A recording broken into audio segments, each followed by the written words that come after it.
കച്ചവടം ചെയ്യാൻ പറ്റത്തില്ലെന്നാണ് പറയുന്നത്.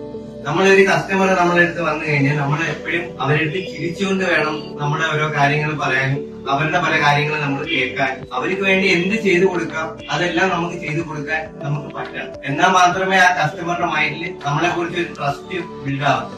ട്രസ്റ്റ് ബിൽഡായാലേ നമ്മൾക്ക് പിൽക്കാലത്തും അവരിൽ നിന്ന് സെയിലും റെഫറൻസും എല്ലാം നമ്മൾക്ക് കിട്ടുകയുള്ളൂ. അതുകൊണ്ടാണ് എല്ലാവരും പറയുന്നത് നമ്മൾ ചിരിച്ചുകൊണ്ട് വേണം കസ്റ്റമേഴ്സിനെ ഡീൽ ചെയ്യാൻ. ചിരിക്കാത്ത ഒരു വ്യക്തിക്ക് ഒരിക്കലും നല്ല രീതിയിൽ കസ്റ്റമറെ ഡീൽ ചെയ്യാനോ അയാൾക്ക് സെയിൽസ് സംബന്ധമായ ഫീൽഡിൽ അധിക നാൾ നിൽക്കാനോ സാധിക്കും. അതുകൊണ്ട് നിങ്ങൾ എല്ലാവരും സെയിൽസ് ഫീൽഡിലുള്ള ആൾക്കാരാണെങ്കിൽ എപ്പോഴും കസ്റ്റമേഴ്സിന്റെ അടുത്ത് വാമ രീതിയിൽ ചിരിച്ചുകൊണ്ട് അവരെ വെൽക്കം ചെയ്ത് അവരുടെ കാര്യങ്ങൾക്ക് പരിഹാരം ഉണ്ടാക്കി കൊടുക്കാൻ നിങ്ങൾ ശ്രമിച്ചു കഴിഞ്ഞാൽ നിങ്ങൾ ചെയ്യുന്ന ബിസിനസ് നിങ്ങൾക്ക് വളരുകയും നിങ്ങൾ സെയിൽസിൽ ആണെങ്കിൽ നിങ്ങൾക്ക് ഒരുപാട് ഇൻസെന്റീവും നിങ്ങളുടെ കാര്യങ്ങളും എല്ലാം മാറാൻ ഒരുപാട് ചാൻസസ് ഉണ്ട്. എപ്പോഴും ചിരി നിങ്ങളെ കൂടെ കൊണ്ട് നടക്കും.